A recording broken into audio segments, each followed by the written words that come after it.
Hello friends, આગળ આપણે 5 ઉદાહરણ કરેલા છે 12મા ચેપ્ટરના.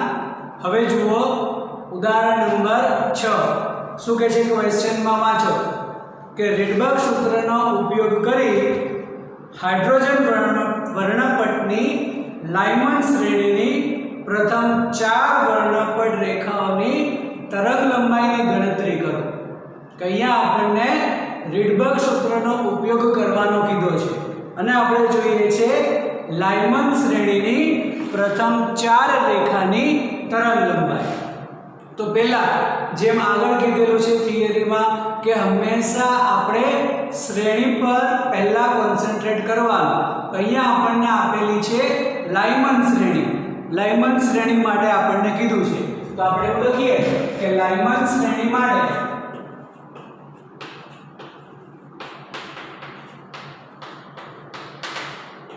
તો લાઇમન શ્રેણી માટેની તરંગ લંબાઈનું સૂત્ર છે 1/λ =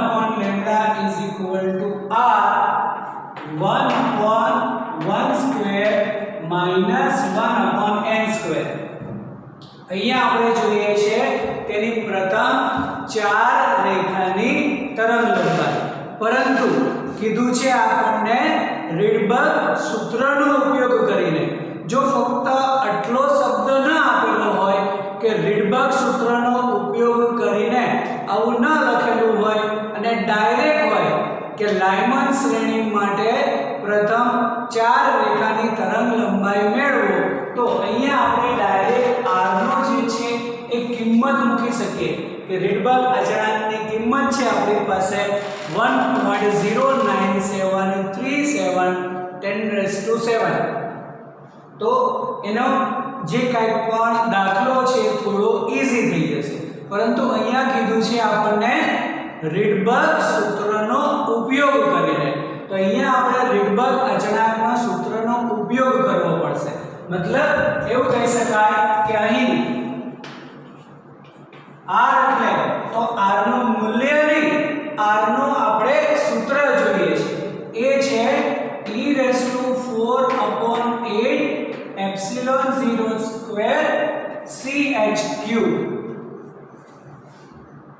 તો અહીંયા આપણે મૂકી શકીએ એટલે કે 1/λ = e⁴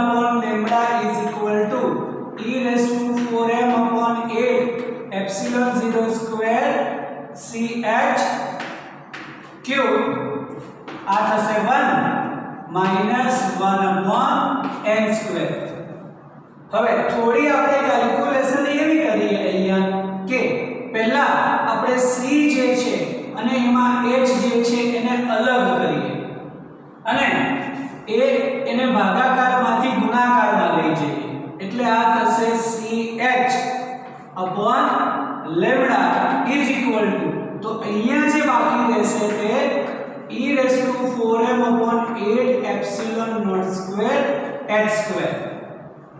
અને અહીંયા જો આનો આપણે એક લસા લઈ લઈએ તો આ થઈ જશે n² - 1/n². હવે આ સૂત્ર ઉપર થોડું આપણે કોન્સન્ટ્રેટ કરીએ કે e⁴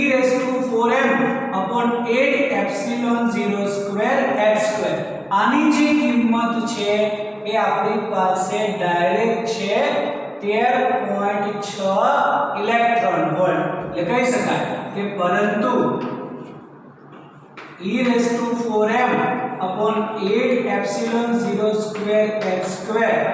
એટલે થશે 13.6 ઇલેક્ટ્રોન વોલ્ટ. પરંતુ અહીંયા જે તરંગ લંબાઈ એ મીટરમાં મળશે, આથી આ 13 જે છે તેને આપણે જૂલમાં ફેરવવું પડે. તો કહી શકાય કે e⁴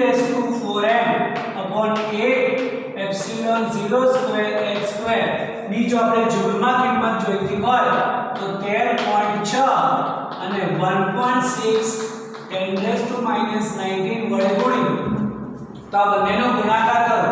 13.6 * 1.6 કરીએ તો એ મળશે આપણને 21.76 10⁻⁻19 જૂલ.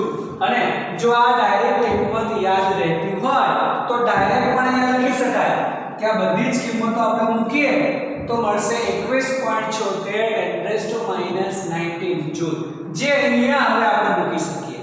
એટલે કે CH lambda is equal to 21.76 10⁻⁹ n square minus 1/n square. ચલો આપણે અહીંયા જોઈએ છે તરંગ લંબાઈ. તો જો આપણે તરંગ લંબાઈને કરતા બનાવીએ તો આ છેદમાંથી આ બાજુ આપણે લઈ જઈએ તો અંશમાં જશે. તો આ જે છે એને ક્રોસ કરવું પડે. મતલબ લેમ્બડાની કિંમત આપણને મળશે CH upon 21.76 10⁻⁹ n square upon n square minus 1. જો લેમ્બડાને આપણે કરતા બનાવીએ તો આ બાજુ લઈ જઈએ તો લેમ્બડા કરતા બની જશે. તો આ નીચે આવશે આ n સ્ક્વેર માઈનસ 1 અને આ એનો ગુણાકાર. આ બધી જ કિંમતો આપણી પાસે છે. એટલે કે lambda is equal to c પ્રકાશનો વેગ 3 × 10⁸ h પ્લાન્કનો અચળાંક 6.625 6.63 પણ લઈ શકાય 10⁻34 અને 21.76 10⁻⁹ n square upon n square minus 1. હવે આ જે કેલ્ક્યુલેશન છે કરો જાતે કે 3 6.625 અને આ આખી કેલ્ક્યુલેશન કરો. હું પણ કરું છું અને આન્સર મળશે આપણને 913.4 10⁻�10 n square upon n square minus 1. જો આપણને રીડબર્ગ અચળાંકના સૂત્રનો ઉપયોગ કરવાનો હોય તો પહેલા આટલી કેલ્ક્યુલેશન કરવી પડે. હવે જે છે એનું સોલ્યુશન ચાલુ થશે. આ થયું આપણું એક વ્યાપક સમીકરણ જેને આપણે આપીએ સમીકરણ નંબર 1. અને હવે કહી શકાય કે આપણે જોઈએ છે પ્રથમ 4 રેખાની તરંગ લંબાઈ. તો પહેલા આપણે પ્રથમ રેખા માટે કહીએ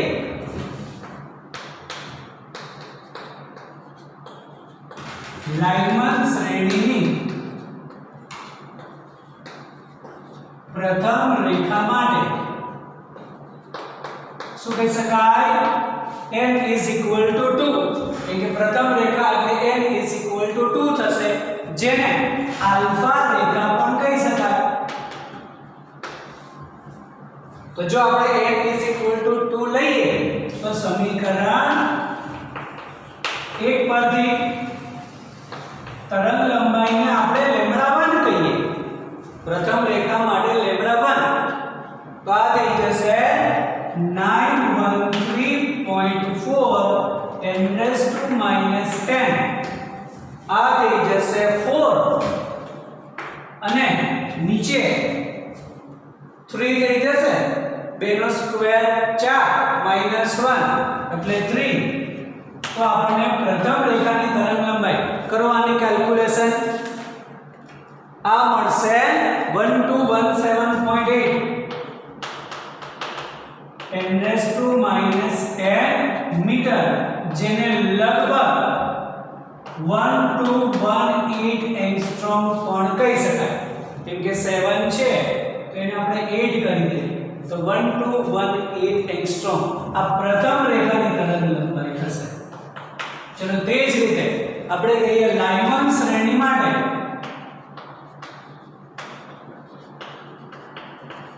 બીજી રેખા લાઇમન શ્રેણીની એવું લખીએ લાઇમન શ્રેણીની બીજી રેખા માટે તો n is equal to 3 થશે, જેને બીટા રેખા પણ કહી શકાય. તો એને આપણે λ2 કહીએ. આ તો એઝ ઇટ ઇઝ 913.4 10⁻⁻10 અહીંયા થશે 9/8 કરવાની કેલ્ક્યુલેશન અને એ આપણને મળશે 1027.5 10⁻⁻10 મીટર, એટલે કે લગભગ 1028 એંગસ્ટ્રોમ કહી શકાય. તો તો આ દ્વિતીય રેખા બીજી રેખાની તરંગ લંબાઈ થશે. ચલો એ જ રીતે હવે આપણે કહીએ તૃતીય રેખા ત્રીજી રેખા માટે. તો લાઇમન શ્રેણીની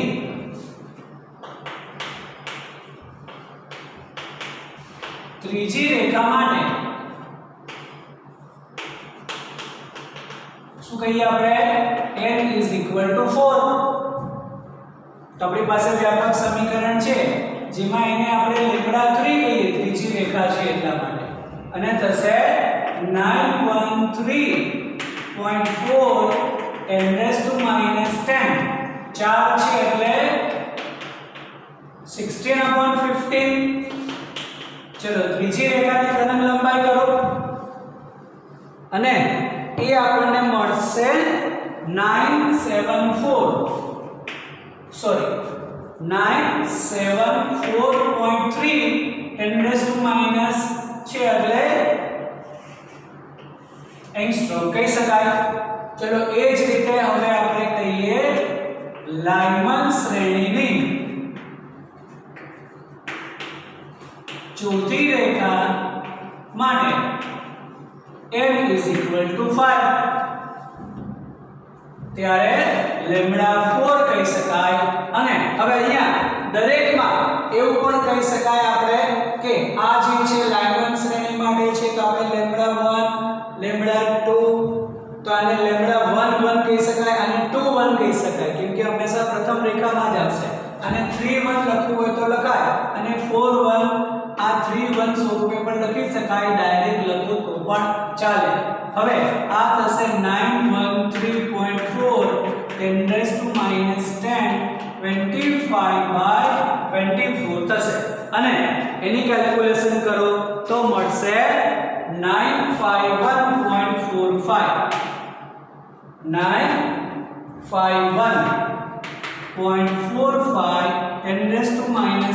છે એટલે એંગસ્ટ્રોમ કહી શકાય. તો લગભગ ચોથી રેખાની તરંગ લંબાઈ 951 એંગસ્ટ્રોમ કહી શકાય. આપણને કીધું છે પ્રથમ 4 રેખાની તરંગ લંબાઈ. તો આ રીતે આપણે 2 3 4 5 કરીએ નંબર લાઇમન માટે તો આપણને 4 રેખાની તરંગ લંબાઈ મળી શકે.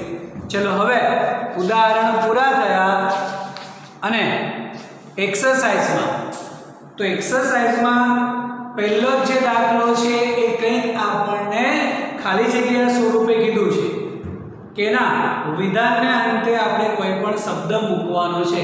તો વાંચો ડાયરેક્ટલી. ફર્સ્ટ એનો ક્વેશ્ચન કે થોમ્સનના મોડેલમાં પરમાણુનું પરિમાણ રુથરફોર્ડના મોડેલમાં પરમાણુના પરિમાણ કરતાં મોટું છે થી જુદું નથી કે કરતાં નાનું છે. તો મોડેલમાં કોઈ જ ફેરફાર નથી. થોમ્સનને જે પરિમાણ આપેલું છે એ જ રુથરફોર્ડનું પરિમાણ છે. મતલબ એ બંનેના પરિમાણમાં કોઈ જ ફેરફાર નથી એટલે કે પરિમાણ જુદું નથી. ચલો પછી ખાલી જગ્યાની દરા અવસ્થામાં ઇલેક્ટ્રોન સ્થાયી સંતુલનમાં છે જ્યારે ખાલી જગ્યામાં ઇલેક્ટ્રોન હંમેશા એક ચોખ્ખું બળ અનુભવે છે. તો કયા મોડેલમાં ઇલેક્ટ્રોન જે છે સ્થાયી સંતુલનમાં છે અને કયા મોડેલમાં આપણે એવું કહીએ કે તેમાં એક ચોખ્ખું બળ અનુભવે છે. તો એવું કહી શકાય કે થોમ્સનનું જે મોડેલ છે એમાં ઇલેક્ટ્રોન સ્થાયી અવસ્થામાં કીધું છે કે બધા જે છે એક જ જગ્યા પર સ્થિર છે. પરંતુ રુથરફોર્ડના મોડેલમાં ઇલેક્ટ્રોન વર્તુળાકાર કક્ષામાં ફરે છે. આથી તેના પર એક કુલંબીય બળ પણ લાગતું હોય સાથે સાથે કેન્દ્રગામી બળ પણ એટલે ચોખ્ખું બળ અનુભવે છે. ચલો નંબર 3 ખાલી જગ્યા આધાર એટલે કે પર આધારિત પ્રચલિત પરમાણુનું ભાગ્ય પરિભાંગવાનું છે. તો જે આ જે છે પ્રચલિત પરમાણુનું ભાગ્ય જ પરિભાંગવાનું છે એ રુથરફોર્ડનું મોડેલ છે. ચલો એ જ રીતે નંબર 4 ખાલી જગ્યામાં પરમાણુ લગભગ સતત દળ વિતરણ ધરાવે છે પરંતુ ખાલી જગ્યામાં પરમાણુ ખૂબ જ અસતત દળ વિતરણ ધરાવે છે. તો થોમ્સનના મોડેલમાં પરમાણુ છે એમાં દળ સતત વિતરણ છે અને રુથરફોર્ડના મોડેલમાં અસતત દળ વિતરણ આપેલું છે. ચલો એના પછી લાસ્ટ કે ખાલી જગ્યામાં પરમાણુનો ધન વિદ્યુત ભારિત લગભગ બધું જ દળ ધરાવે છે. તો એમાં રુધરફોર્ડ છે કે બંને મોડેલ? તો બંને મોડેલમાં ધન વિદ્યુત ભારિત લગભગ બધું જ દળ ધરાવે છે. ચલો હવે નંબર 2 12.2 કે આપણને કીધું છે કે ધારો કે તમને આલ્ફા કણ પ્રકીર્ણનનો પ્રયોગ સુવર્ણના વરખના સ્થાને ધન હાઇડ્રોજન વાપરીને કરવાની તક આપવામાં આવે છે. તાપમાન જે તે આપણને 14 કેલ્વિન થી નીચે કીધું છે. તો તમે કેવા પરિણામોની અપેક્ષા રાખશો? કે જો તમને જ એવું કીધું હોય કે આલ્ફા કણનો પ્રકીર્ણનનો પ્રયોગ પરંતુ જે રુધરફોર્ડે સોનાના વરખથી કરેલું છે તેની જગ્યાએ હાઇડ્રોજન વાપરીને કરવાનું છે. તો જો હાઇડ્રોજન લેવામાં આવે તો ફક્ત એના દળની કેલ્ક્યુલેશન કરો કે હાઇડ્રોજનનું દળ કેટલું અને આલ્ફા કણનું દળ કેટલું. એ જ રીતે સોનાના વરખનું દળ કેટલું અને આલ્ફા કણનું દળ કેટલું. તો જો સોનાનો વરખ હોય ત્યારે રુધરફોર્ડના પ્રયોગની અંદર છે કે આલ્ફા કણ અમુક નિશ્ચિત અંતર સુધી આવે છે, ત્યારબાદ ત્યાંથી તે પરત ફરે છે જેને આપણે કહીએ છીએ નજીકતમ અંતર, લઘુત્તમ અંતર, ડિસ્ટન્સ ઓફ ક્લોઝેસ્ટ એપ્રોચ. અને જો હાઇડ્રોજન માટે કહીએ તો હાઇડ્રોજનની અંદર તો ફક્ત આપણને એક ન્યુટ્રોન જોવા મળે છે. હાઇડ્રોજનના પરમાણુની અંદર જે છે એમાં એક ન્યુટ્રોન હોય છે, બરાબર છે, જેને આપણે કહીએ છીએ H11. હાઇડ્રોજનને કઈ રીતે લખીએ આપણે? H11.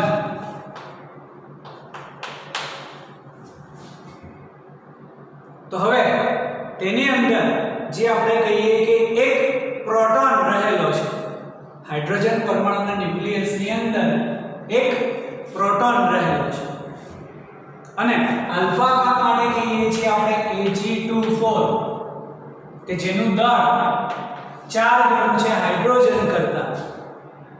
તો જો જે પરમાણુનું દળ બીજા કરતા 4 ગણું હોય અને એના પર જ્યારે પણ આઘાત થશે ત્યારે આપણને પ્રકીર્ણનના પ્રયોગ જેવું મળતું નથી. બધા આલ્ફા કણો જે છે એ પસાર થઈ જશે. એક પણ આલ્ફા કણો કોઈ પણ દિશામાં પ્રકીર્ણન કે પછી પરત ફરશે નહીં, કેમ કે જેનું દળ વધારે છે એ જ્યારે બીજા પર આઘાત થાય છે ત્યારે આપણને પ્રકીર્ણન જેવું કશું મળતું નથી. એમાં આપણે વિચારી શકાય કે જ્યારે પણ ફૂટબોલ જે છે એ ટેનિસ બોલ પર આઘાત થાય તો શું એની પ્રક્રિયા તમે વિચારી શકો? શું ફૂટબોલ જે છે એ ટેનિસ બોલથી પરાવર્તન પામી શકે? ન થાય. તો આમ આપણે કયા પરિણામોની અપેક્ષા રાખીએ એમાં? તો જ્યારે પણ આલ્ફા કણને હાઇડ્રોજન પર આપાત એટલે કે પ્રતાંડન કરવામાં આવે ત્યારે આલ્ફા કણો હાઇડ્રોજનમાંથી પસાર થશે, પ્રકીર્ણન જોવા મળતું નથી અને એક પણ આલ્ફા પાર્ટિકલ વિરુદ્ધ દિશામાં પણ પરાવર્તન પામતો જોવા મળતો નથી. એવું ડાયરેક્ટ લખી શકાય. ચલો નંબર 3 શું કીધું છે? વર્ણપટ રેખાઓની પાશ્ચન શ્રેણીમાં ટૂંકામાં ટૂંકી તરંગ લંબાઈ જોઈએ છે આપણે. એક્સરસાઇઝનો નંબર 3 ક્વેશ્ચન એકદમ શોર્ટ એન્ડ સ્વીટ. શું કીધું છે? પાશ્ચન શ્રેણીમાં ટૂંકામાં ટૂંકી કઈ તરંગ લંબાઈ હાજર છે? તો આપણને પહેલા તો પાશ્ચન શ્રેણીનું સૂત્ર યાદ હોવું જોઈએ. તો પાશ્ચન શ્રેણી માટે હંમેશા આપણે કીધું છે કે પહેલા શ્રેણી પર કોન્સન્ટ્રેટ કરો તો શું કહી શકાય આપણે? પાશ્ચન શ્રેણી માટે. તો પાશ્ચન શ્રેણી માટે તરંગ લંબાઈનું સૂત્ર છે 1/λ r 1/3² - 1/n². કે આપણે કહીએ છીએ લાઇમન, બાર્મર, પાસ્ચન, બ્રેકેટ અને ફન. તો પાસ્ચન શ્રેણી માટે 3 કહી શકાય. તો 1/λ = r 1/3 square minus 1/n square. હવે અહીંયા આપણને કીધું છે કે ટૂંકામાં ટૂંકી કઈ તરંગ લંબાઈ હાજર હશે. ટૂંકામાં ટૂંકી એટલે ન્યૂનતમ, અને ન્યૂનતમ માટે અહીંયા આપણે કોઈ પણ શ્રેણી માટે n = ઇન્ફિનિટી લઈએ છીએ. તો આપણે કહીએ ટૂંકામાં ટૂંકી તરંગ લંબાઈ, જેને આપણે ન્યૂનતમ પર કહી શકાય. તો તરંગ લંબાઈ માટે n = ઇન્ફિનિટી. જો n = ઇન્ફિનિટી લઈએ તો 1/λ મિનિમમ લખીએ હવે, અને આ થઈ જશે r/9, કેમ કે 1/∞ તો 0 કહી શકાય. લા 0 થઈ જશે તો r/9. આપણે જોઈએ છે મિનિમમ તરંગ લંબાઈ, તો આ થશે 9/r. અહીંયા આપણી પાસે r ની કિંમત છે મૂકીએ 1.09737 10 તો હવે કરવાની કેલ્ક્યુલેશન કે 9/1.09737 કેટલું થશે. હું પણ કરું છું, તમે પણ કરો, અને મળશે આપણને અહીંયા 8200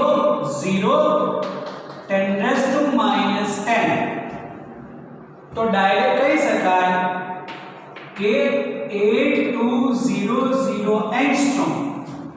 અથવા નેનોમીટરમાં કરવું હોય તો અહીંયાથી એક કેન્સલ થઈ જશે. જો એંગસ્ટ્રોમમાં આન્સર તમને વધારે લાગતો હોય, આ મીટરમાં છે, આ એંગસ્ટ્રોમમાં છે, હજી આ આન્સર તમને એવું લાગે કે આ તો મોટો આન્સર છે, તો 10⁻⁹ કરવા હોય તો કહી શકાય કે લેમ્બડા મિનિમમ, અહીંયા એક આપણે કેન્સલ કરીએ તો 820 10⁻⁹ મીટર, એટલે કે 820 નેનોમીટર પણ કહી શકાય. તો આ થશે તેની ન્યૂનતમ તરંગ લંબાઈ. કોઈ પણ આન્સર તમે લાસ્ટ સ્વરૂપે લખી શકો, એમાં કોઈ જ ફરક પડતો નથી. ચલો નંબર 4. તો ચોથામાં શું કીધું છે આપણને કે એક પરમાણુમાં 2.3 ઇલેક્ટ્રોન વોલ્ટ તફાવત બે ઊર્જા સ્તરો જુદા પાડે છે. જ્યારે પરમાણુ ઉચ્ચ સ્તરથી નિમ્ન સ્તર પર સંક્રાંતિ કરે ત્યારે ઉત્સર્જિત વિકિરણની આવૃત્તિ કેટલી હશે. તો અહીંયા આપણને ઊર્જાનો તફાવત આપેલો છે અને પૂછેલું છે કે તેની વિકિરણની આવૃત્તિ કેટલી થશે. તો જ્યારે પણ આપણને ઊર્જાનો તફાવત આપેલો હોય તો આપણે કહીએ કે ઊર્જાનો તફાવત, તો ઊર્જાનો તફાવત આપણને આપેલો છે 2.3 ઇલેક્ટ્રોન વોલ્ટ. હવે આ જ ઊર્જાના તફાવતની સાથે જો આપણે એનો સૂત્ર લઈએ કે 2.3 ઇલેક્ટ્રોન વોલ્ટ ઊર્જા છે, તો ઊર્જાને આપણે E સ્વરૂપે લખીએ, ડેલ્ટા E સ્વરૂપે લખીએ ચાલે, અને એને આપણે જૂલમાં કન્વર્ટ કરી દઈએ તો આ થઈ જશે ગુણાકાર 1.6 10⁻⁹ થી. હવે જોઈએ છે આપણે તેની આવૃત્તિ. તો આવૃત્તિ માટે E h nu સૂત્ર તો છે જ, તો E થશે h nu. આ 2.3 1.6 10⁻⁻⁹. તેથી તેની આવૃત્તિ જો જોઈતી હોય તો nu ને કરતા બનાવીએ તો ડિવાઇડેડ બાય h થશે, એટલે કે 6.63 લખી શકો 25 10⁻34. કરો કેલ્ક્યુલેશન આની આપણે, અને એ કેલ્ક્યુલેશન કરશો એટલે મળશે 0.55547 10⁻15 હર્ટ્ઝ, એટલે કે 5.55 જો આપણે લખીએ તો 10⁻14 હર્ટ્ઝ કહી શકાય. આવૃત્તિનો એકમ સેકન્ડ ઇન્વર્સ અથવા તો હર્ટ્ઝ. અને આને લગભગ 5.6 10^14 હર્ટ્ઝ પણ કહી શકાય. કોઈ પણ આન્સર તમે લાસ્ટ આન્સર સ્વરૂપે મૂકી શકો. બધામાં માર્ક્સ આપણને સરખા જ મળશે. આ આન્સર આવે બસ એની ઘાત સાચી હોવી જોઈએ, પછી આ ફેરવો ત્યારે પણ ઘાત અને મૂલ્ય સરખું હોવું જોઈએ. જો આમાંથી આપણને પોઈન્ટ ખસેડતા ન આવડતા હોય, પ્રોબ્લેમ થતો હોય તો જે છે એમને જ મૂકી દો. ક્યારેક અહીંયા આપણે 10 વડે ગુણીએ તો ઘણા લોકો પછી 55 પોઈન્ટ લખી નાખે. ખરેખર 5.5 પણ બાય મિસ્ટેક 55.5 અને 10^14 લખાઈ જશે તો ખોટું પડશે. ત્યારે માર્ક્સ કટ થાય છે એક્ઝામમાં. પછી ત્યારે એવું ન કહી શકાય કે આટલે સુધી તો મારું સાચું છે. તમે જેટલા સ્ટેપ લખો બધા જ સાચા હોવા જોઈએ. 55 પોઈન્ટ લખવું હોય તો અહીંયા 13 ઘાત આવશે. એ જો આપણને ન આવડતું હોય પોઈન્ટ ખસેડતા તો જેટલો છેલ્લો આન્સર આવે અને ઘાત સ્વરૂપે મૂકી દેશો પૂરા માર્ક્સ મળશે. પરંતુ નેક્સ્ટ સ્ટેપ લખો તો એ સાચું હોવું જોઈએ, તો જ આપણને પૂરા માર્ક્સ મળે. એકમ સાથે ગમે ત્યારે આપણે આન્સર લખીએ, એકમ સાથે આન્સર લખવાનું. તો આ થયું આપણો ચોથા નંબરનું સોલ્યુશન. ચલો એ જ રીતે 5 નંબરમાં શું આપેલું છે? તો પાંચમો છે કે હાઇડ્રોજન પરમાણુની ધરા અવસ્થાની ઊર્જા આપણને આપેલી છે 13.6 -13.6 ઇલેક્ટ્રોન વોલ્ટ. ત્યારે ઇલેક્ટ્રોનની ગતિ ઊર્જા અને સ્થિતિ ઊર્જા કેટલી હશે? તો એ તો એનું સોલ્યુશન અહીંયા પણ થઈ શકે. એકદમ ઈઝી. 12.5 જે છે એકદમ ઈઝી. હાઇડ્રોજન પરમાણુની ધરા અવસ્થાની ઊર્જા આપેલી છે આપણને -13.6, જે કુલ ઊર્જા કહી શકાય. તો આપણે કહીએ કે કુલ ઊર્જા જે છે એ કેટલી છે? -13.6 ઇલેક્ટ્રોન વોલ્ટ. કઈ ઊર્જા જોઈએ છે આપણે? ગતિ ઊર્જા અને સ્થિતિ ઊર્જા. તો આપણે કહીએ છીએ જેટલી ગતિ ઊર્જા હોય એટલી જ કુલ ઊર્જા હોય ઋણ સ્વરૂપે. તો જેટલી કુલ ઊર્જા હોય એટલી જ ગતિ ઊર્જા હોય ધન સ્વરૂપે. આથી ગતિ ઊર્જા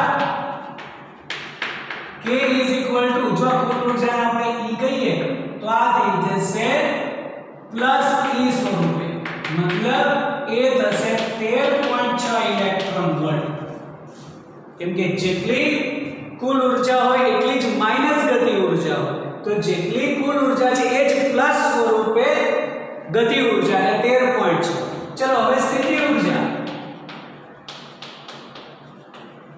તો સ્થિતિ ઊર્જા માટે આપણે કીધું છે કે સ્થિતિ ઊર્જા તો જેટલી ગતિ ઊર્જા છે એટલી જ માઈનસ સ્વરૂપે કુલ ઊર્જા છે, અને જેટલી ગતિ ઊર્જા છે એટલી જ માઈનસ ડબલ જે છે એ સ્થિતિ ઊર્જા છે. મતલબ એવું કહી શકાય કે -2k. એટલે કે આ થઈ જશે માઈનસ આનું 2 ગણું 13.6 નું 2 ગણું આપણે કરીએ તો એ થઈ જશે 27.2 ઇલેક્ટ્રોન વોલ્ટ.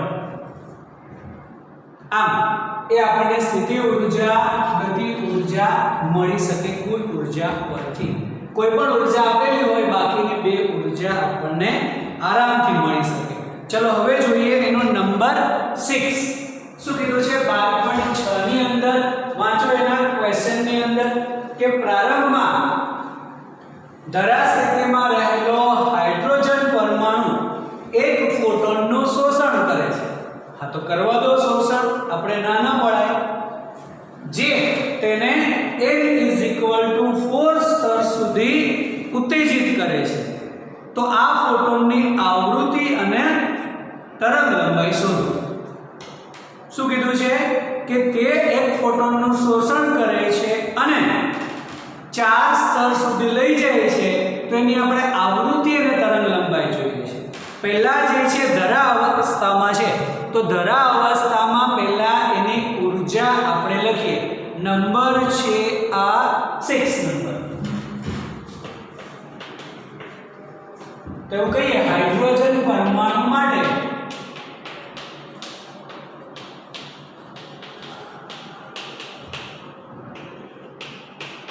ધરા અવસ્થા એટલે આપણે કહીએ છીએ છે n = 1 ની ઊર્જા જેને આપણે E1 કહીએ તે ખબર છે આપણને -13.6 ઇલેક્ટ્રોન વોલ્ટ એટલે કે વ્યાપક સૂત્ર છે -13.6/n² ઇલેક્ટ્રોન વોલ્ટ હવે એ ફોટોનનું શોષણ કરીને ક્યાં સુધી જાય છે 4 અવસ્થા સુધી હવે n = 4 કક્ષાની ઊર્જા જેને આપણે E4 કહીએ તો એ થશે -13.6/n² એટલે કે 4² ઇલેક્ટ્રોન વોલ્ટ તો આ 13.6/16 કરો ચોથી અવસ્થાની ઊર્જા કેટલી આવશે તો એ ઊર્જા આપણને મળશે 0.85 સમથિંગ કે 0.85 ઇલેક્ટ્રોન વોલ્ટ